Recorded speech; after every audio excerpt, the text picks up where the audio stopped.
Good afternoon, everybody. My name is Sasha Forson, and I'm the Assistant Director of Nebraska. And I would like to welcome you all today to our webinar, Creating a Culture of Support. Today's recorded event is hosted by Nebraska Women in STEM, an initiative led by Nebraska Cures and Nebraska. At Nebraska Women in STEM, we are driven by a mission to reduce barriers for women in STEM and to create an environment here in Nebraska where these women, you all women, can grow and thrive in their chosen careers. Part of this mission is bringing you conversations like this one today. We know that there are many exciting things happening within organizations to support women. And so we're super excited to bring you this panel today to highlight what some of those companies are doing, including Turner Construction, which was our 2024 2024 winner of our Outstanding Organization for Women in STEM. I will now pass things off to my Nebraska Women in STEM colleague and Executive Director of Nebraska Cures, Amanda McGill-Johnson. Thanks, Sasha. We're excited to be here and to introduce our panel to start our discussion today. We have, and you can all maybe wave or something as I say your names, but we have Elizabeth Cain, the Scrum Master and Senior Manager at Hudl, Kathryn Goodpasture, Marketing Coordinator at JEO Consulting Group, Jodi Hockemeier, an Engineering Scheduler at Duncan Aviation, Quinn Texmo, Community and Citizenship Manager at Turner Construction, and Ada Walker, Vice President for People Development and Culture at Nebraska Medicine. Welcome to you all. As we're having this discussion, please feel free, if you're watching live, to leave a question in the chat or in the Q&A box, and we will get to that as soon as possible. But for starters, I'm just going to say or recognize that we have a broad spectrum of organizations with women's groups or committees that are in different stages of development. And so, I know that we're interested in hearing about how you start sharing when your organization started your ERG and what role you have played in the leadership and development of that. And Elizabeth, let's go ahead and start with you. Yeah, happy to, Amanda. So Hudl began its journey around 2016 with the formation of our employee-run, what we called forces at that time. These have gone through quite the evolution, and we made the pretty major shift over to ERGs and a more formal structure starting around 2020. We now have an umbrella organization that's called Together Hudl, and that supports our 5 main ERGs. So we have we've got Community Champions, Per Hudl, we have Hudl Black, our Mental Wellness, and Pride at Hudl. We also support 19 communities. These span topics of cooking, parentland, dogs and puppies, Christians, etc. These really function as Slack channels to help our employees really find their people, because we are an international organization. Currently serve as the co-chair of our umbrella org Together at Hudl. Have served in other leadership roles across our ERGs and task forces over the years, and I'm really excited for the opportunity to be here today. Great, thank you. Kathryn, how about you? Hello. As she said, my name is Kathryn Goodpasture. I'm at JEO Consulting Group. Our women's resource group officially launched in July of last year. So we're a decently new employee resource group. We started meeting as a leadership committee in May around this time last year. So how I got started in this, I was in an initial talks with a coworker and our president about some things that we wanted to see change in the organization and things like that. And our president was like, well, if you want to start a women's resource group, if you can find someone to do that, we'll give you a budget and go for it. And so that's how we got started, and my coworker and I got things rolling, and now I serve as co-chair of our women's resource group as part of a committee of 10. Terrific. Jodi. Thank you. Again, Jodi from Duncan Aviation. We are also relatively new to the ERG world. we started forming our leadership group November 2023 and officially launched our first meetings Q1 of this year. Last year, about a year ago, Duncan hired a diversity, equity, and inclusion manager, and this has really been a strategic initiative under that umbrella. So also unique to Duncan, we have a facility in Battle Creek, Michigan, and Provo, Utah, and we started women's ERGs at both of those locations. So in addition to my leadership group here, I've had the support of those other two sites, and we've all helped each other launch our ERGs together. Duncan, as we have about 3,000 employees, here in Lincoln, there's about 1,500 and roughly 130 of those are female employees. Currently we have 43 members, so we're excited about that. And since our DE&I manager got started a year ago, we've seen about a 6.8% increase in retention. And that's how we plan to measure our initiatives and how they're working for our groups. Perfect. And welcome to the world of ERGs. Thank you. Duncan. Quinn. So Turner has been doing ERGs for about the last decade or so. So we're relatively established in that. Now here in the Omaha area, Turner's relatively new. We've only had an office here for about 5 years, but we've been in Omaha for 7 and have had a women's ERG for 7 years. We have a whole toolbox almost of how it is to start up an ERG, get an ERG going, keep it going, and then renew it when it's time. And I look forward throughout this conversation to sharing all of our lessons learned with you, because we learned some lessons, and perhaps through my sharing it with you, you don't have to learn them the same way. Perfect. We'll have learning right here amongst this group in addition to those viewing the webinar. And Ada. Thanks, Amanda, and good afternoon, everybody. I am super excited to be here to honestly brag about the incredible work that's happening at Nebraska Medicine. I will say that our ERG journey started years ago with the launch of our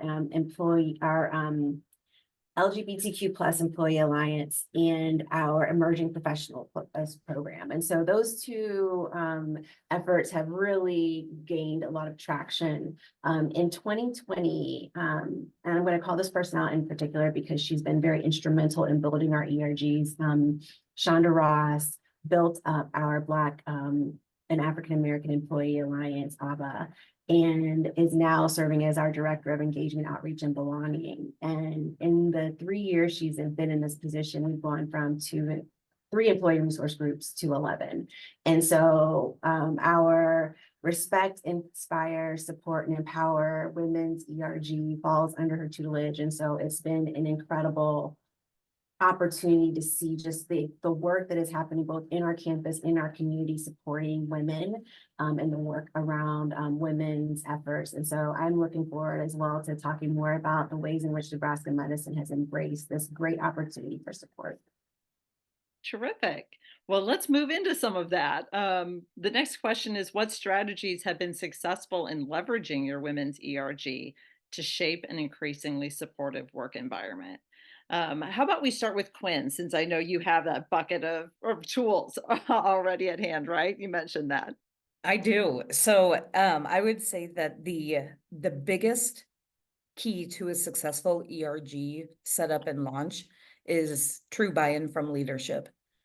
Are they going to allow employees this time, the space, the money to do what it is that they need to do, set up these activities, take time away from the quote unquote day job for what is often viewed as extracurricular activity. The next thing is identifying the right leads for the ERG itself.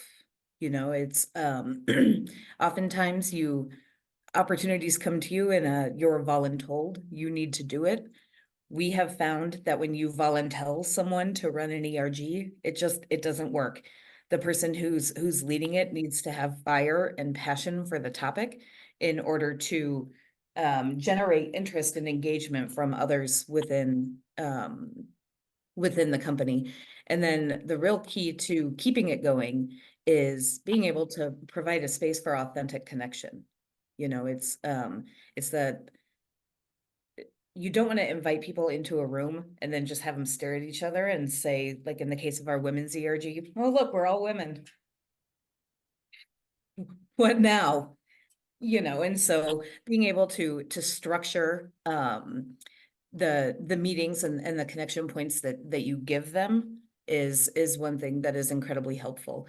We have found that if we identify 3 different areas for each of our ERGs as they're setting up a strategic plan, we have strategic pillars for them. So anything that the ERG is doing will either fall into the professional development bucket, connection, and recruitment. And so there you're providing a high enough level of guardrails, but still a significant amount of flexibility throughout in order for them to do their thing. Ada, did you have something to add to that? Yeah, go for it, Ada. Yeah, you inspired me, Quinn. I was like, oh gosh, Quinn is speaking. And so I just wanted to add 2 quick things. As I reflect on how RISE came to be at Nebraska Medicine, I'm thoughtful about our executive sponsor. Our chief financial officer, Stephanie Dauber, was absolutely passionate about it. And so we have found that when we have senior level executive sponsors who are engaged and that we can provide direct support to, we're able to do everything that Quinn said in a way that is really meaningful and long lasting for the organization. I would argue that executive sponsorship is crucial to the engagement, not only to provide guidance, but also to provide you know, if you have a younger employee who's leading an employee resource group, oftentimes they sit there and they think, I don't know, can I do that? And sometimes, not sometimes, every time you have an executive sponsor who's behind you and is that voice whispering, yes, you can move much further, much faster, and much more confidently. That makes me happy to hear, because at Duncan, we do have an executive sponsor. And actually, I feel like we have 2, the DE&I manager, and then I also have an innovation manager, and they're our champions, and I do bounce ideas off of them all the time. And, you know, and they help me move things along, whether it be, you know, developing some marketing or recruitment, or just, again, just the buy-in throughout the community. So I would agree, it's been a very important piece for us. Any other strategies anyone would like to share? All right, then we'll move on to the next question. Are there ways that you work to ensure the voices and experiences of diverse women, including those from underrepresented backgrounds, are heard and integrated into the initiatives led by your groups?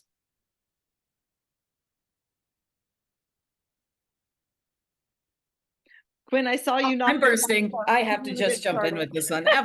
Absolutely. Oh my goodness. So, you know, it's ERGs exist to help amplify the voices of those, you know, who participate in those groups. But more importantly, it needs to be part of company culture to ensure that you can elevate those voices even outside of employee resource groups. Understanding that elevation happens happening outside of the ERG is really what is going to move change forward. But within ERGs, with our women's ERG, for example, we have one big opportunity to amplify women's voices is during Women in Construction Week. So we're a construction company. There's almost always a week for women in insert profession here. And we work very, very hard from the leadership, like the company leadership, all the way down through the leadership of the ERGs and even committees within the ERG, to be very intentional about setting events up during weeks like that provide a microphone for amplifying those voices. And more importantly, what we do, for example, for WIC Week this last year, we did It started as a lean in circle, and this is for women in construction. So these are the women who are on site physically putting the work in place. You know, talking to them about challenges that they have to navigate as women in construction. And it became really real really quickly, because one of the women in the room received a text message from a male colleague. Let's see here. She was referring to the work that she needed to do that day, which was caulking. And you can imagine how that conversation went south very quickly. And she had the courage to bring that up in the room, and it became like this peer support network. But more importantly, when we were setting up this event, we weren't only inviting the women who are doing the work, who's to, you know, express things and to find a community among the job site.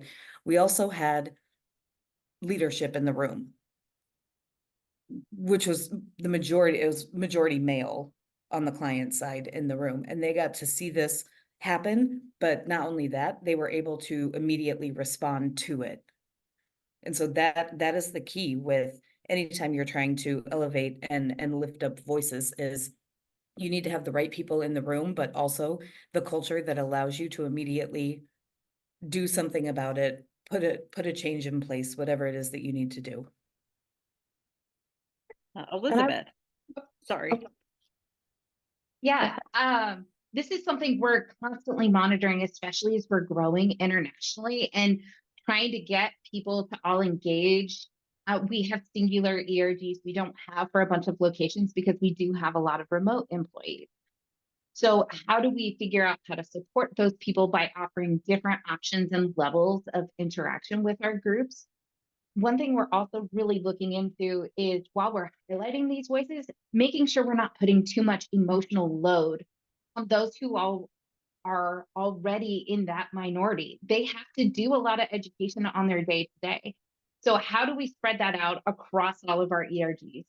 And really, as Quinn said, tag in leadership and make that really visible, so that even in the manager, like if you see your direct manager integrating with these things, it feels like, okay, I can make this for this side of desk, not my day-to-day job, which just allows people to get exposed to these different experiences and different voices, which has been really valuable for us. Kathryn, throw it over to you. So yeah, I was just going to add that our committee itself, you know, there's 10 of us and we have about 80 women at JEO. But among the 10 of us, we do represent the diversity of our company. And so just making sure that at that committee level, and we do have a meeting every week, or not every week, every month with our CEO, and he sits in and we're able to talk to him about anything and everything. So, and among that committee too, with JEO being a multidisciplined and multi-location place, we've tried to hear voices from all different offices. I mean, we don't hit all our offices, but that and cultural backgrounds, and just looking at different, like, do we have engineers represented and architects and our administration team and marketing, and just making sure that we have that sort of diversity too, in addition to cultural background, age, you know, just having those representations. And one thing I do appreciate and would highly echo the leadership buy-in is that the leaders at JEO are very open to talking. So at any point, any employee could call our president or our CEO and talk about things. And so having our women's resource group is just one more way to elevate women's voices. And just maybe a woman doesn't feel comfortable sharing that with our CEO, but they feel comfortable sharing that with me or another committee member. And then we can share that information with leadership and then make change from there.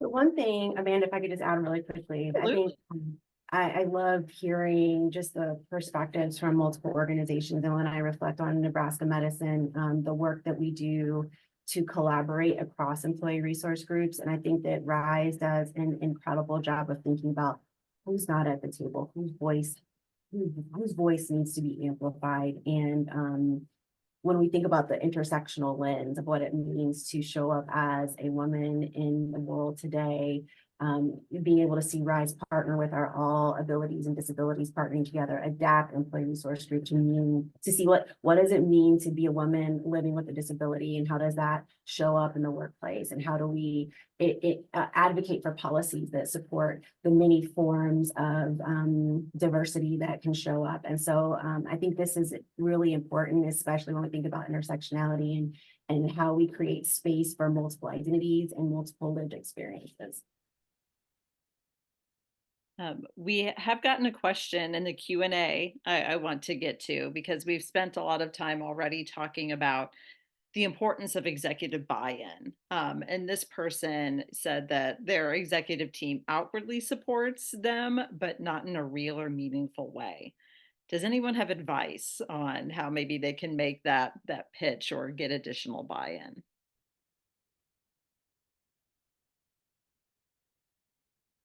I'll start. Okay. Take it from Quinn this time.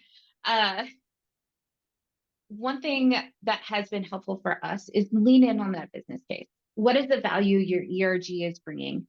I believe Quinn mentioned like retention. What does your percentages look like? How is your involvement? How does that translate into your employee engagement surveys or your departures?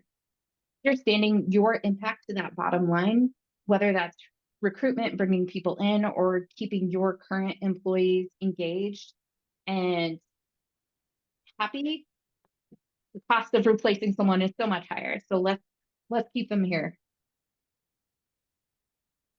Great. And anything to add to that, anyone? I would probably just echo some of that, you know, being strategic in what you're doing in your ERGs and showing that it's for the betterment of the organization and the employees, and whether you measure it in retention or just employee engagement overall, or just any of those measurements that, again, it can be a tangible asset back into the company. And just, I would also suggest just still keep trying to get in front of them and tell them more about what you're doing and the positive influence and outcomes that it's creating. My advice on how to do that, sorry, Kathryn. Okay. On how to keep staying in front of them and getting in front of them is to see if you can identify a business objective that already exists and see what you can do to get your ERG behind it, to lift it, to make it better than what it could be should it not have had that. I mean, that is a way to keep it front of mind while working toward proving the value, which of course you can then turn into what is the return on the investment, and, you know, just back your way into how it impacts that bottom line. And then I was just going to add, also understanding why they don't fully buy in, why, you know, maybe they don't have the time, maybe it is they need to see the value of it, or maybe there's some other reasons, maybe they're biased, or who knows, you know, and just understanding the why, and then from there you kind of work to build understanding and help show the value and whatever else needs to be shown to that leader to help get their full buy-in. Kathryn, I love that point because it really calls on the many sections, I would say, of inclusion that often show up. There's the interpersonal, intrapersonal, and institutional. And sometimes we focus so much on the institutional, like I need a policy or a practice, when in actuality, it might be an opportunity to have a conversation around like specifically and naming specifically what you need. And you know, leaders are human too. So are there multiple modalities of participation, and how do we name specifically our expectations and our goals for leadership buy-in? And so that we're all on the same page. I remember when I was coming up in the diversity, equity, and inclusion world, and I had a student, prior institution years and years ago in North Carolina, who came up to me and said, Ada, you know, I have some feedback for you. And I'm like, oh my gosh, I love feedback, but this isn't going to be the type of feedback I love. I know that. And she said, Ada, we need your presence. And I was like, you don't need my presence. Y'all are fine. But once I heard that, I started embedding into my leadership practice.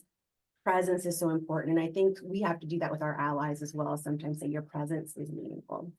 I'm off my soapbox, sorry. I just think that's such a great question because there's so many ways that we can call leaders in, and we just have to be sometimes creative, balancing the ROI and the business case with their personal leadership style and providing them opportunities for engagement.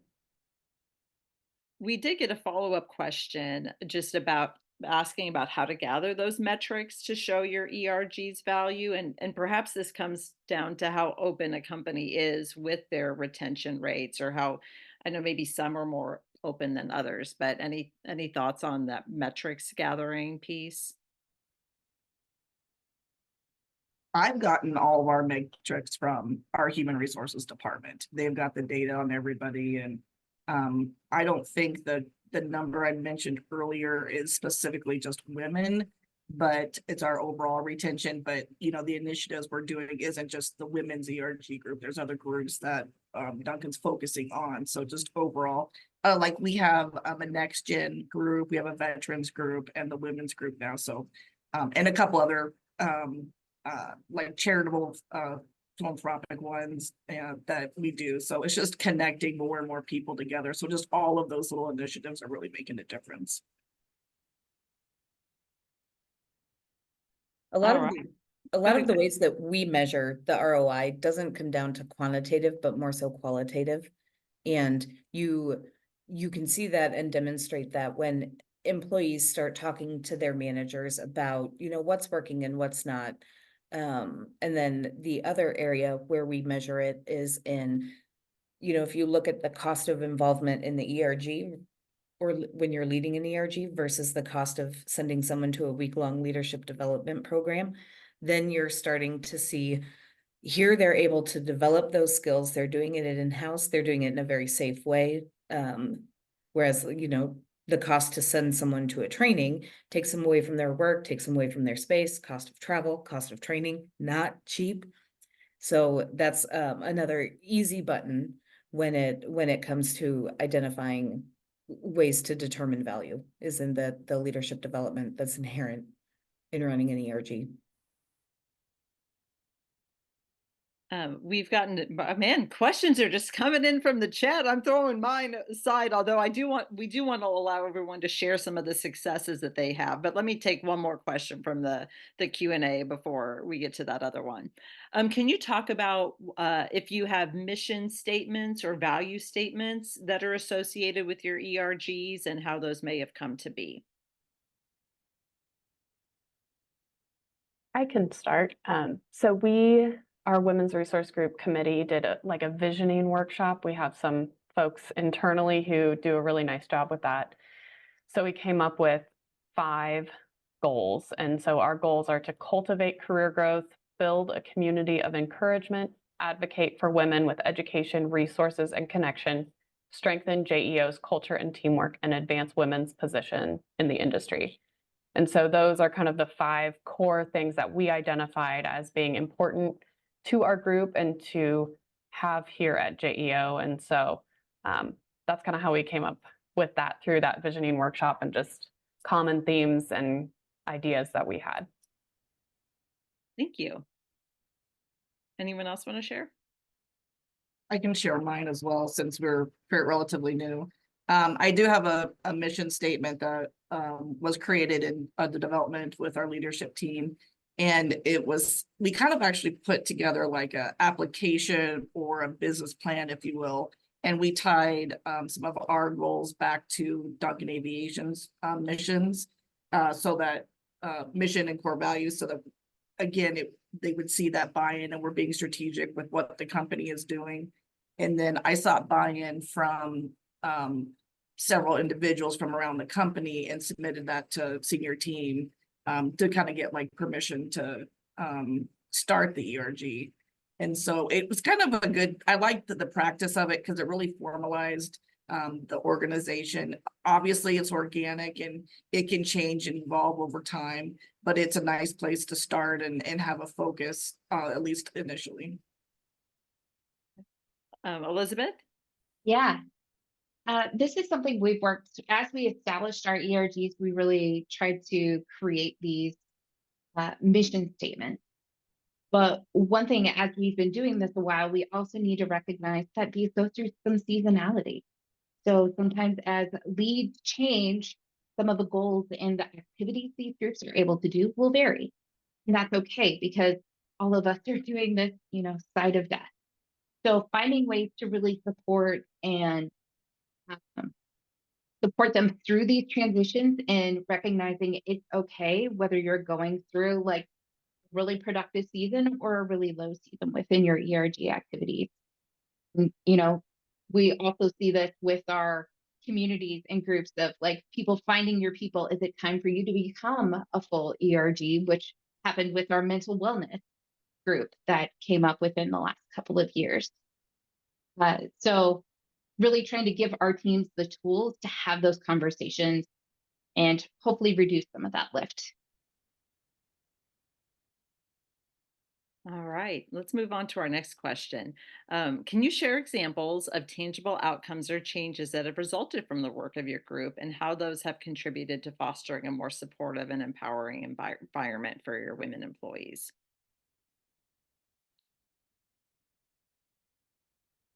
I'll tell you, as we're having discussions about career advancement, one of the first questions that's asked in the room is, and this is regardless of gender or race, the question is, have they stepped up as a leadership role within an ERG? That is a very real conversation that happens when it comes time to look at promoting our employees. And if the answer is no, it does cause pause. If this individual wants to be a leader within the company, but they haven't demonstrated that they want to be a leader within an ERG, that is something that gives us an opportunity to step back and say, But on the flip side, what it does is it also allows people to take their career into their own hands by stepping into an active ERG leadership role. They're basically elevating themselves within their career by doing so.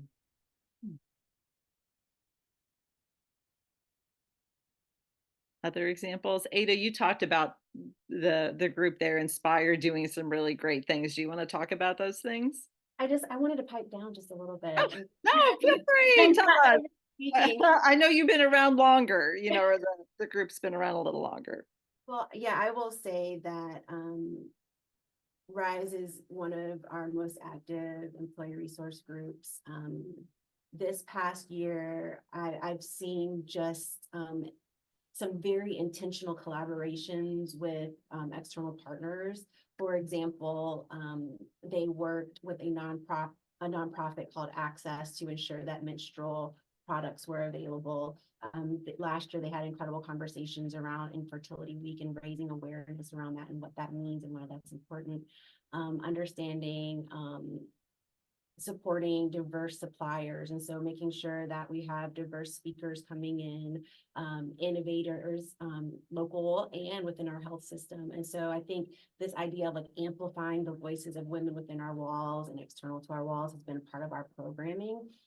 And I think one thing to underscore, and this is kind of what Quinn was speaking about as well, is the engagement within the employee resource group at multiple levels is absolutely meaningful. So from our frontline teams all the way up to our CFO, our managers and directors, seeing that level of leadership engagement actually helps us build a comprehensive leadership portfolio for the entire organization. So when you think about your lattice, your growth lattice in the organization, having a leadership role in the employee resource group allows you to build and cultivate skill sets that prepare you for your next step. And so being able to see that operationalize, I think, has been probably the most meaningful.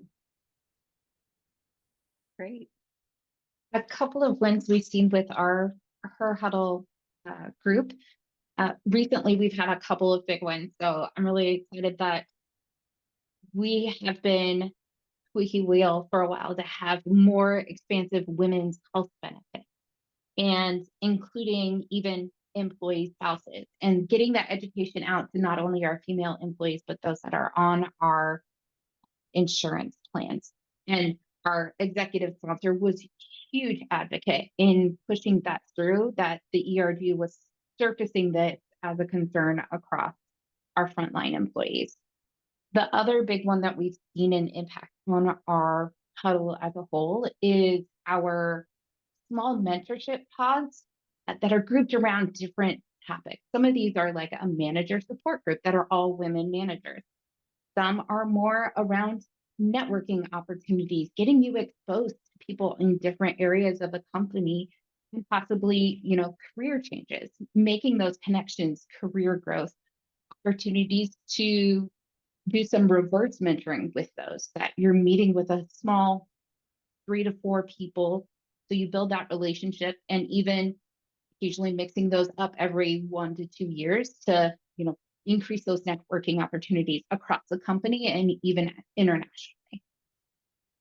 I love this pods idea. Thank you for sharing that. Yeah. The other examples? I can talk about Duncan again. Relationships has been a big one for our ladies. We are just here in Lincoln alone. We're in 20 different buildings or hangars around the airport. And in some cases, you could be the only female in your entire department and you don't even know anybody else. So it's been a great way to make some connections. Some of my engineers one day, they connected over lunch one day and they sit right next to each other, but just like in the office, they don't talk like they do outside of the office. And they made a connection for just a personal weekend thing. But I'm like, oh, you guys should talk some more because, you get in a different environment and you build those relationships. We've also seen an increase in participation in the community. So Duncan really promotes volunteering in the community, and we've been promoting a lot of those. And since now we know other people from the group might be going to do that, a lot of more people have been doing those kind of things. We are also launching a mentorship program similar to what you were just talking about, as far as, just what do you do in your job? What is that part of the airplane about? And it may not even be a leadership position. It just might be a career change, because you might go, oh, I didn't know the upholstery department did that. I love to sew, or, whatever it may be. And just learning more about airplanes and each other. And so that's been a great opportunity for us. Great. Kathryn, do you want to share any positive things that have emerged so far at JEO? Yeah, I think Jodi, mentioned that connection piece, and that's been really important. We have 17 offices throughout the Midwest, and we've found most success in like our virtual events where everybody can join, or we can record it and then share it out later. And we do surveys, so we get feedback on those, and we've had some where it's like, wow, I am so glad you had someone speak about that topic, because I don't feel so alone, like I'm the only one going through that. And so it's those sorts of stories that so far have been, just really inspiring and helpful to just know that someone is feeling valued and heard. I do think that in this first year or so, we've created a good foundation to go a little bit deeper on some harder hitting issues. We've built a good sense of teamwork, and we'll continue to do so. But for example, we had a panel of women at our all company retreat. And, it was a little bit surface level. It was really good, women who've been in the industry for a long time. And I actually got feedback from a gentleman who showed up and said, I really thought this was going to be harder hitting. I thought it was going to be a tougher conversation. I thought we were going to talk about some more difficult topics. And it was like, all right, maybe we're ready to dive a little bit deeper by, putting the magnifying glass on issues that women face in this industry. So that's been exciting, kind of just getting stuff going and having encouraging conversations and connecting people and building that foundation have been the most tangible outcomes so far. We've had a question in the chat about the virtual events, because you talked about how some of those have been successful, especially for those of you with multiple locations. And this questioner was wondering or looking for ideas for those virtual events, or what kind of topics, how you could structure those. Kathryn, would you like to share a little bit more about maybe some of those that got good feedback or what they were on? Yeah, so we have hosted a couple of what we call coffee and conversations. So we have picked a couple of women in our company who are leaders, positional leaders. So our CFO, and then our planning and engagement department leader. So they we had one with one, we kind of interview, ask them questions, talk about the things that are important to them. A lot of our CFO, she talked a lot about the struggles of being a mom in the workplace and just dealing with all of those things. And then on the other hand, our other leader talked about what it means to be a woman versus motherhood. And so we had kind of the diverse voices there, and just hearing different perspectives has been really helpful. Those conversations with leaders. That's been our main virtual event. We've done a few. We did like a Women's History Month trivia and Pachakucha presentations. I don't know if you've heard of those. They're real quick, like 5-minute presentations. And we had some really outstanding women talking about everything from women in the military to cooking. And so we've had a few events like that. And I know that's been fun for that. We're going to try some like virtual happy hours where you actually like break out into rooms and have, meet people across the organization. So we're really starting to dip our foot in, but the coffee and conversation has been the most successful so far. Any other thoughts on virtual events? Kathryn, we do something similar. We call them Brave Spaces, and we will have a speaker come in. We'll do it via Zoom, and we will record the session and then place the session on our intranet. We have found that thinking about what remote employees are interested in and providing space for authentic and courageous conversation has been really meaningful in maintaining connection. One other thing that we are aware of is that as a 24/7 organization, there might be folks who are interested in participating who are unable to attend in person or even remotely. And so one thing that our director, Shonda, has started instituting is creating programming over the night shift. So she will show up at midnight or 1 a.m. to be present for those teams. And I think each organization is so unique in like what the workforce needs. So whether it's remote work, whether it's frontline, whether it's different offices across the world. I think that the takeaway to kind of Kathryn's point is building out a framework that allows people to be fully engaged. And I feel, even though I can't see the 56 of you on the call, I feel so engaged with you right now, right? So we can make engaging moments even if we're not right beside each other.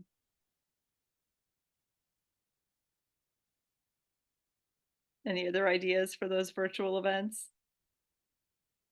Great. Well, I want to make sure we have a couple more questions we'll get to that have been submitted, but I also do want to get to the question that I had shared with you in advance about challenges that ERGs face. And we had the one question about if you don't have leadership that's engaged, what can we do about that? What other challenges have you maybe faced and either overcome or still working through so that we can all learn together?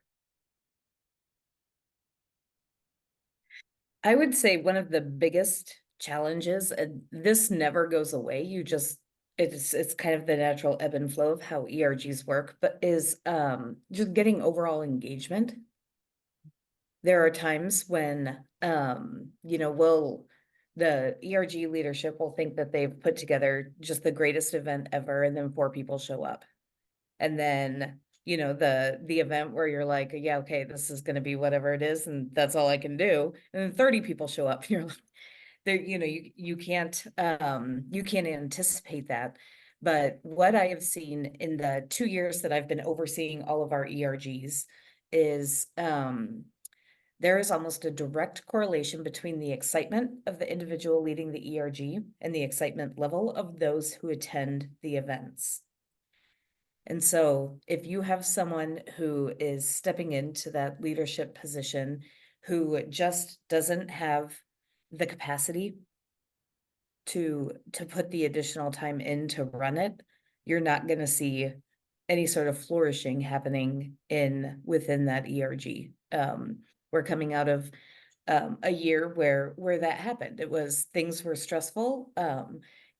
Overall, there were a lot of questions about, is Turner really going to stay in Omaha? And like, there were just a lot of questions that were happening. And that also directly impacts like employee morale, I guess is what I'm trying to say, directly impacts engagement within ERGs. And so you can see that when you shift your focus to making sure that your employees are happy and comfortable and feel safe coming to work, that then you start to see better ERG engagement. Like it's amazing how very closely aligned those two things are. That's great insight. Anyone else? Ada alluded to this earlier, but the work schedule is a thing for us as well. We've, 365, 24 hours a day, so that's a problem. Another little issue we have is our employees don't get paid to attend ERG events. So we try to right now do them over the lunch hour. We encourage our hourly employees to use their 30-minute lunch and then flex their other 30 minutes throughout their day. And we encourage managers to allow for that flexibility. But it's all the same challenges everybody's mentioned already otherwise. Anyone else? Go ahead, Elizabeth. We unmuted at the same time. I know we're both playing this mute unmute game. But real quick, some things we've noticed is, that burnout on employees. So we're working to build a toolkit of here's some great meeting structures you can just pull from. Are you looking to, do you need to step back and find a replacement? Here's some quick, easy ways that, you can make sure you're handing this off well. You're planning for that success. And another thing we do as part of Together at Hudl is supporting our ERG leads in a lot of those things and finding ways, how do we create those intersectional events? Whether that's a book club that was that we did recently, it was called the Four Mothers. So it the mothers of four or three major Black leaders, but it was hosted by both our core Hudl and our Hudl Black group. How we came together to get more engagement on that topic. And we've done the same with other books across several different events to hopefully feel like those leads are getting that return on their investment in making those things happen. Ada. Thank you. The one thing I was going to add from a challenge perspective is I think that for about a year, we kept hearing, I wish I would have known. Well, if I would have known, I would have come. And so what we have started to do is really advertise on multiple channels. So from our intranet to posts that might not be about an ERG event. So Shonda does a Be Well Wednesday. And so she'll pub a Rise event in our Be Well Wednesday post. And we've seen engagement increase with that. And also encouraging leaders to encourage their teams to participate. So in our HR checklist that comes out weekly, we will share events.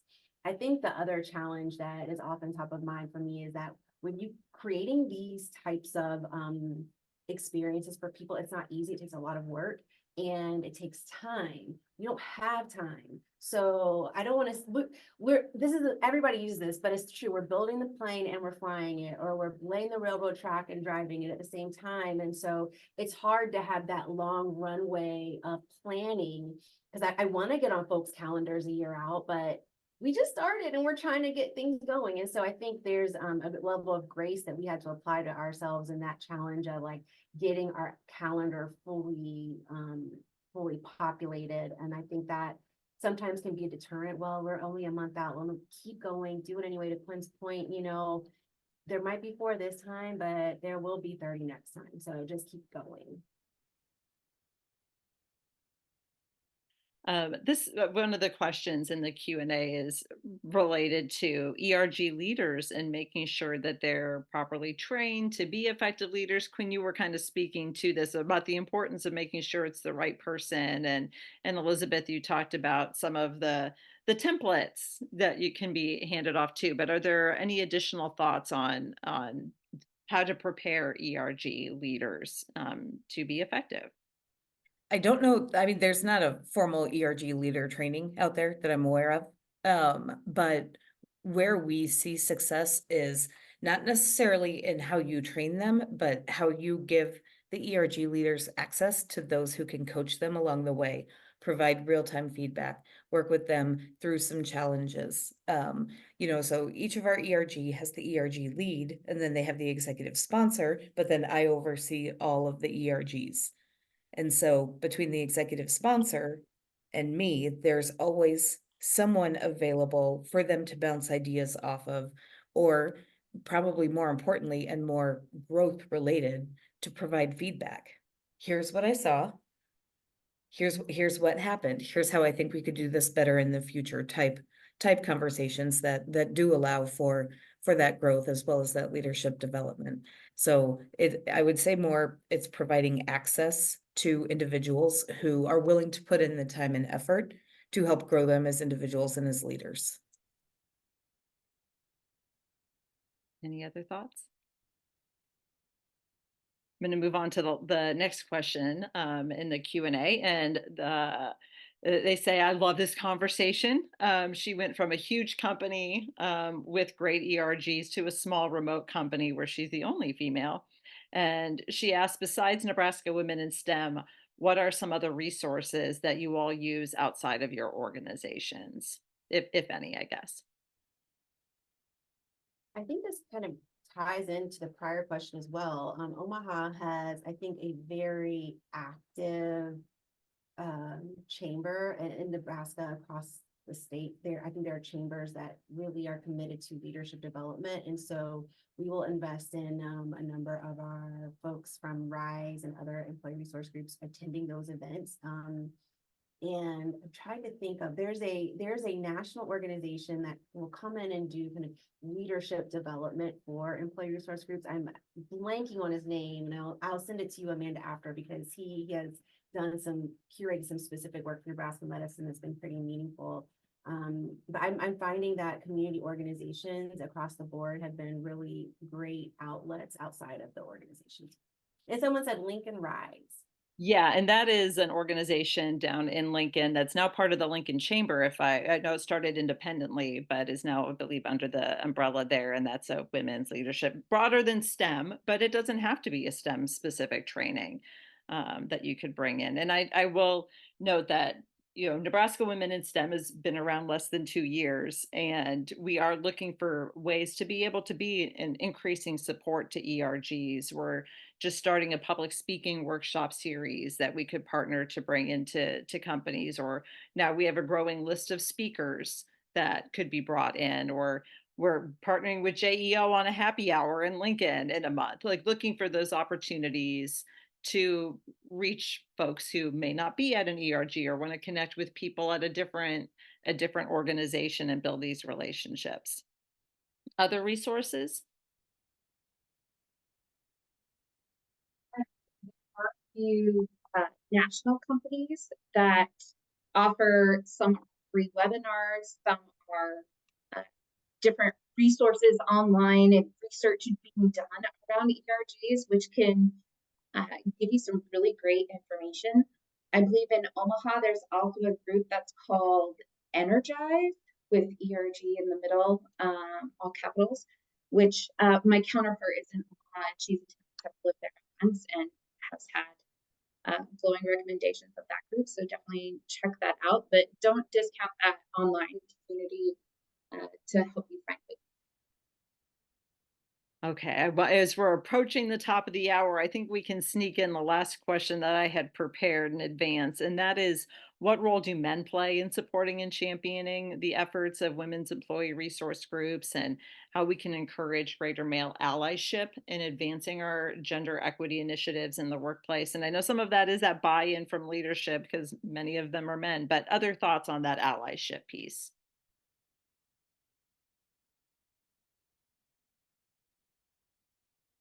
I would say getting really comfortable with calling in and making sure that it is clear that allies are absolutely welcome in the space. And I think that's one of our core values for across all of our employee resource groups, but particularly with RISE, being able to say, you know, having all genders represented in this space helps us advocate and share and learn and grow together. And so being able to name that and be kind of unequivocal and unapologetic about that, the desire for allyship, I think is helpful on the front end.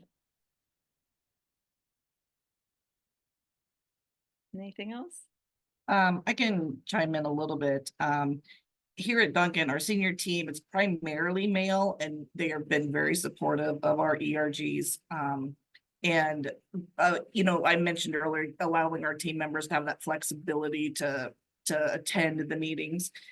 Later this year, we have an event scheduled with our veterans group who their leadership is all male.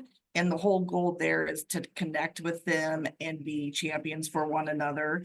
You know, just little efforts that we can do to be champions for one another, allies, and work together. We include everybody. Everybody's always invited to all of our events. So that's just kind of how we do things. Great. Anything else? We push it. We actually push male engagement for our women's ERGs.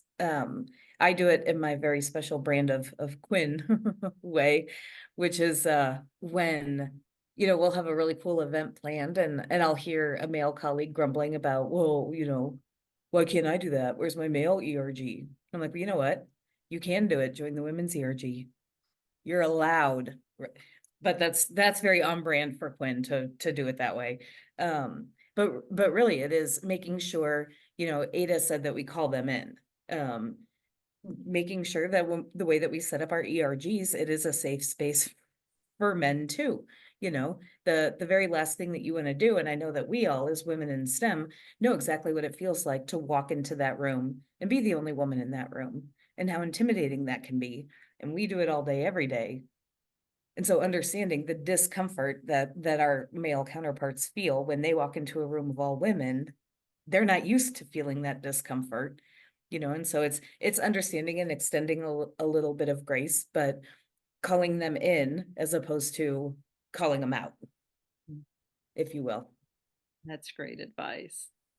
One way we've been able to call some of our male employees in is her Hudl group, actually as part of their leadership committee, created an ally lead. So we have a male in that position to help make sure are we maintaining a safe space for them, or if we do want to have a very women specific sensitive topic, he is available to say, hey, this is going to be for women only. Reach out to me if you want to talk more about it, to take some of that lift off of our women leaders within that group as well, which has been really interesting that they've been able to have maybe a male person to go up and talk to about these things instead of, you know, some of our female leaders. Great. Well, we are about at the top of the hour. I want to give folks an opportunity. If you do have any final thoughts you'd like to share or words of encouragement for those at other organizations, now would be the time to do that. It's a lot of work, but worth it. If you don't have one, start one. If you want like hands-on coaching on how to start one, call me, email me, LinkedIn, whatever, show up at my office. There is such tremendous value and confidence building and, you know, just affirmation of everything that it is that women do in STEM when you're able to get groups like this stood up. And then in addition to the benefits that you're providing for everyone else who has the opportunity to engage. I just want to say that it has been a real honor and privilege to share this panel with this wonderful group of women. And this is why the employee resource group space is so important, because my bucket is full. Like, and I think that these moments allow us to go out into the world and do our work even better. And so to Quinn's point, it can be hard, but it's so worth it. And so just thank you for the opportunity to share that. Absolutely, and got some great feedback in the Q&A about how great this conversation has been. Anyone else? I'll echo the thanks. This was a great honor to be here with everyone. And your team members will want it. They are craving it. So just remember that, and you'll get that energy when you start meeting with them. So that's my 2 cents. Yeah, and I just want to echo what everyone else said. And I just am so encouraged by all of the women who are committed to helping women and everyone flourish in the workplace, because when everybody is elevated and lifted up, we all benefit from that. And so it's just, yeah, just really special to hear and learn. I know I've learned so much, and I'm like, okay, I got to watch this again to see, what are the things we can be doing. And so just so encouraged. And yes, thank you to all of you and to all on the call who make this a priority at your companies, because it does take time and commitment, and that's a big thing. You're making a difference, and so grateful for that.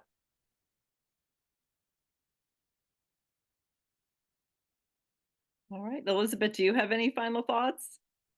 We're at time, so I have just echo what everybody said. Thank you for inviting us all on this call. I was also taking notes as you saw my eyes darting off the page. So thank you for making the time and bringing us all in. Yeah, thank you all for participating. And for those watching, I did drop a link in the chat to a survey to let us know how helpful this was or not to you, or what you would like to see as the next thing. We do have a couple of upcoming events in person, one in Omaha and one in Lincoln on May 16th in Omaha at Aviation. We're hosting a happy hour with them called Puzzles and People. So come and meet some great people there. And then in Lincoln, JEO is our sponsor down there. We'll be at the Hub on June 6th for happy hour. You can find all the details on these events and future events on nebraskawomenInSTEM.com. And we'll soon be announcing those public speaking, the pilot of that program coming up in Omaha in June. So with that, thank you all for coming and have a great day.